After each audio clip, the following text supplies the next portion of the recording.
നമസ്കാരം, എല്ലാ കൂട്ടുകാർക്കും പുതിയ വീഡിയോയിലേക്ക് സ്വാഗതം. കഴിഞ്ഞ ദിവസം നമ്മൾ കേരള PSCയുടെ 2 കാറ്റഗറി ആയിട്ട് കമ്പനി കോർപ്പറേഷൻ ബോർഡിലേക്ക് ജൂനിയർ അക്കൗണ്ടൻറ്റ് വിളിച്ച് കണ്ടിട്ടുണ്ടായിരുന്നല്ലേ. അപ്പോൾ അപ്ലൈ ചെയ്യാൻ പറ്റിയവരൊക്കെ അപ്ലൈ ചെയ്തിട്ടുണ്ടാവുമെന്ന് കരുതുന്നു. അവസാന ഡേറ്റിലേക്ക് വയ്ക്കാതെ ഇപ്പോൾ തന്നെ അപ്ലൈ ചെയ്യാൻ നോക്കുക. നമ്മൾ KFCക്ക് വേണ്ടിയിട്ട് 2 ബാച്ച് സ്റ്റാർട്ട് ചെയ്തിട്ടുണ്ടായിരുന്നു അല്ലേ. ഒരെണ്ണം എന്ന് പറയുന്നത് ഓൾഡ് വീഡിയോസും അതിൻ്റെ കൂടെ ന്യൂ വീഡിയോസും കൂടിയുള്ള ഒരു ബാച്ച്. പിന്നെ അതിലെന്തുണ്ടായിരുന്നു, PYQ ഡിസ്കഷൻ സ്റ്റാർട്ട് ചെയ്തിട്ടുണ്ടായിരുന്നു.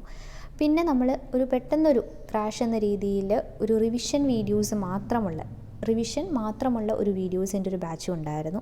അതുകൂടാതെ അതായത് MCQ പിന്നെ മോക്ക് ടെസ്റ്റിന് വേണ്ടിയിട്ട് പോൾസൊക്കെയുള്ള ഒരു ടെലഗ്രാം ഗ്രൂപ്പും ഉണ്ടായിരുന്നു. ഇങ്ങനെയായിരുന്നു നമ്മൾ KFC പഠിച്ചത്. അപ്പോൾ ഇത്രയും ചെറിയ സമയത്തിനുള്ളിൽ KFC പഠിച്ചെടുത്ത കുട്ടികൾക്കൊക്കെ അറിയാം അല്ലേ, നല്ല രീതിയിൽ അതിൽ നിന്ന് നമ്മുടെ ക്വസ്റ്റ്യൻസൊക്കെ വന്നിട്ടുണ്ടായിരുന്നു. KFCയുടെ ക്വസ്റ്റ്യൻ പേപ്പർ നമുക്ക് ഡീറ്റെയിൽ ആയിട്ടൊന്ന് അനലൈസ് ചെയ്യാം കേട്ടോ. അപ്പോൾ എത്രത്തോളം ക്വസ്റ്റ്യൻ വന്നിട്ടുണ്ടെന്നുള്ളത് അത് അനലൈസ് ചെയ്യുമ്പോൾ പറയാം. എന്നാലും നല്ല രീതിയിൽ ക്വസ്റ്റ്യൻ വന്നിട്ടുണ്ടായിരുന്നു. നമ്മൾ പഠിച്ച കാര്യങ്ങൾ തന്നെ വന്ന് കുറേ പിള്ളേരൊക്കെ പറഞ്ഞിട്ടുണ്ടായിരുന്നു. ഇനി നമുക്ക് വരുന്ന എക്സാമാണ് ജൂനിയർ അക്കൗണ്ടൻറ്റ്. അപ്പോൾ ഒരു ക്രാഷിന് പകരമായിട്ട് ഒരു ലോങ് ടേം ആയിട്ട് നമുക്ക് എന്ത് ചെയ്യാം, ഈ ജൂനിയർ അക്കൗണ്ടൻറ്റ് പഠിച്ചെടുക്കാം. അപ്പോൾ കുറച്ച് സമയം കിട്ടും. സാധാരണ രീതിയിൽ ഇപ്പോൾ ഒരു 5-6 മാസമാണ് നോട്ടിഫിക്കേഷൻ വന്നു കഴിഞ്ഞ് PSCയുടെ എക്സാം വരാറ്. അപ്പോൾ ആ ഒരു ടൈം ഷെഡ്യൂൾ വെച്ചിട്ടായിരിക്കും നമ്മൾ ക്ലാസ് പ്രൊവൈഡ് ചെയ്യുന്നത്. അപ്പോൾ എന്തൊക്കെയാണ് ഇത്തവണ നമ്മുടെ ക്ലാസ്സിൻ്റെ പ്രത്യേകത? ഇത് കമ്പനി കോർപ്പറേഷൻ ബോർഡിലേക്കുള്ള 2 കാറ്റഗറി ആയിട്ടാണ് PSC ഇത് വിളിച്ചിട്ടുള്ളത്. അപ്പോൾ അപ്ലൈ ചെയ്യുമ്പോൾ ആ 2 കാറ്റഗറി നിങ്ങൾ അപ്ലൈ ചെയ്യാൻ വേണ്ടി ശ്രദ്ധിക്കുക കേട്ടോ. 2 കാറ്റഗറിയിലും ജൂനിയർ അക്കൗണ്ടൻറ്റ് തന്നെയാണ്. അത് പല കമ്പനി കോർപ്പറേഷൻ ബോർഡ് വ്യത്യാസമുണ്ടെന്ന് മാത്രമേ ഉള്ളൂ. ഓക്കെ, അപ്പോൾ ഇപ്പോൾ നമ്മൾ ഒരു 5 മന്ത് കോഴ്സാണ് അത്, അല്ലെങ്കിൽ ടിൽ എക്സാം വരെ. ഇപ്പോൾ എക്സാം എന്നാണോ 6 മന്ത് ആണെങ്കിൽ 6 മന്ത്, ഓക്കെ, അല്ലെങ്കിൽ ഒരു 5 മന്ത് കോഴ്സാണ് നമ്മളിപ്പോൾ പ്രൊവൈഡ് ചെയ്യാൻ ഉദ്ദേശിക്കുന്നത്. അതിൽ എന്തൊക്കെ കാര്യങ്ങളാണെന്ന് വെച്ച് കഴിഞ്ഞാൽ ഫുൾ റെക്കോർഡഡ് ക്ലാസ്സസ് ആയിരിക്കും. റെക്കോർഡഡ് വീഡിയോ ക്ലാസ്സസ് ഉണ്ടാവും. അത് ന്യൂ ആണ്, എല്ലാം പുതിയതാണ്, നമ്മൾ പഴയ തന്നതല്ല, എല്ലാം ഡീറ്റെയിൽ ആയിട്ടുള്ള ഫുൾ റെക്കോർഡഡ് ക്ലാസ്സുകൾ.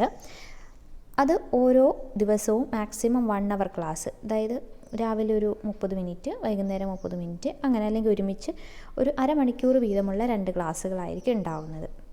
പിന്നെ ഇതിലൊരു വ്യത്യാസം വരാനുള്ളത്, നമ്മുടെ കോസ്റ്റ് അക്കൗണ്ടിംഗ് ഒക്കെ പഠിക്കുമ്പോൾ കുറച്ച് പ്രോബ്ലംസ് ഒക്കെ വരും. അപ്പോൾ അത് പ്രോബ്ലം മാത്രമായിട്ടുള്ള ക്ലാസ്സുകളും ഉൾപ്പെടുത്തിയിട്ടുണ്ട്. അപ്പോൾ അങ്ങനെയാണ് നമ്മൾ ഈ വീഡിയോ ഫുൾ റെക്കോർഡഡ് ക്ലാസ്സിൽ വരുന്നത്. പിന്നെ നമ്മുടെ ലെക്ചർ നോട്ട് നമ്മുടെ KFCക്ക് ഞാൻ കൊടുത്തിട്ടുണ്ടായിരുന്നു. അപ്പോൾ ലെക്ചർ നോട്ട് മാത്രം വായിച്ചു പോയവർക്ക് പോലും കുറേ ആൻസർ ചെയ്യാൻ പറ്റിയിട്ടുണ്ട്. അപ്പോൾ അതുപോലെയുള്ള നമ്മുടെ ലെക്ചർ നോട്ട്, ഡീറ്റെയിൽ ആയിട്ടുള്ള നോട്ടല്ല, ടെക്സ്റ്റ് അതേപടി അല്ല, എക്സാം പോയിൻ്റ് ഓഫ് വ്യൂവിലുള്ള ലെക്ചർ നോട്ടാണ് ഞാൻ നിങ്ങൾക്ക് ഇതിൻ്റെ കൂടെ തരാൻ പോകുന്നത്. പിന്നെ നമ്മുടെ ഈ കോഴ്സിലുള്ള വേറൊരു പ്രത്യേകതയാണ് വീക്കിലി എക്സാം ഉണ്ടാവും. അത് ഒന്നെങ്കിൽ ടെലഗ്രാം വഴിയായിരിക്കും, അതായത് ടെലഗ്രാം പോൾസ് നമ്മുടെ സെപ്പറേറ്റ് ഗ്രൂപ്പുണ്ട്. അതിൽ പോൾസ് ഇട്ടിട്ടായിരിക്കും ഓരോ വീക്ക് നമ്മൾ പഠിക്കുന്ന കാര്യങ്ങൾ ആ വീക്കിലി എക്സാം നടക്കും. ഇപ്പം വീക്കിലി ഒരു മൺഡേ ടു ഫ്രൈഡേ ആണ് ക്ലാസ്, അല്ലെങ്കിൽ മൺഡേ ടു തേഴ്സ്ഡേ ആണ്. സാറ്റർഡേ ആൻഡ് സൺഡേ ക്ലാസ് ഉണ്ടാവില്ല. അപ്പോൾ അങ്ങനെ ക്ലാസ് കഴിഞ്ഞിട്ട് ഒരു സാറ്റർഡേ അല്ലെങ്കിൽ സൺഡേ എന്ത് ചെയ്യാം, ആ ഒരു വീക്കിലി എക്സാമും കൂടി നിങ്ങൾ കണ്ടക്ട് ചെയ്യാം. അപ്പോൾ എത്രത്തോളം ആ ആഴ്ചയിൽ നിങ്ങൾക്ക് പഠിക്കാൻ പറ്റി എന്നുള്ളത് മനസ്സിലാവും. അപ്പോൾ അത് ഒന്നെങ്കിൽ ടെലഗ്രാം പോള് വഴിയായിരിക്കും, അല്ലെങ്കിൽ ഗൂഗിൾ ഫോമോ എങ്ങനെയാണെന്നുള്ളത് അതറിയിക്കാം. പിന്നെയുള്ള ഒരു ഇമ്പോർട്ടൻ്റ് ആയിട്ടൊരു സെക്ഷനാണ് PYQ വിത്ത് എക്സ്പ്ലനേഷൻസ് നമ്മൾ ഡീറ്റെയിലായി തന്നെ ഈ ഒരു കോഴ്സിലുണ്ടാവും. അപ്പോൾ ഇത്രത്തോളം സമയമുണ്ട് നമുക്ക്, 5 മന്ത് കോഴ്സാണ്, അത്രത്തോളം സമയം നമുക്ക് കിട്ടുന്നുണ്ട്. അപ്പോൾ നമുക്ക് എന്ത് ചെയ്യും, ഈ PYQ വിത്ത് എക്സ്പ്ലനേഷൻസും ഈ കോഴ്സിൽ പ്രൊവൈഡ് ചെയ്യും. അപ്പോൾ ഈ കോഴ്സിന് ചേരാൻ താല്പര്യമുള്ളവർ നമ്മുടെ ടെലഗ്രാം ചാനലിൽ എൻ്റെ സ്വന്തം ലിങ്ക് കൊടുത്തിട്ടുണ്ട്. ആ ടെലഗ്രാം യൂസർ നെയിമിൽ ക്ലിക്ക് ചെയ്യുമ്പോൾ നേരെ എനിക്ക് മെസ്സേജ് അയക്കാൻ വേണ്ടി പറ്റും. അപ്പോൾ നിങ്ങൾ നേരെ എനിക്ക് മെസ്സേജ് അയക്കുക, ബാക്കി ഡീറ്റെയിൽസൊക്കെ ഞാൻ നിങ്ങൾക്ക് പറഞ്ഞുതരാം. ഓക്കെ, അപ്പോൾ ഈ ക്ലാസ്സിന് ചേരാൻ താല്പര്യമുള്ളവർ നമ്മുടെ ടെലഗ്രാമിൽ അംഗമാവുക, മെസ്സേജ് അയക്കുക കേട്ടോ. താങ്ക്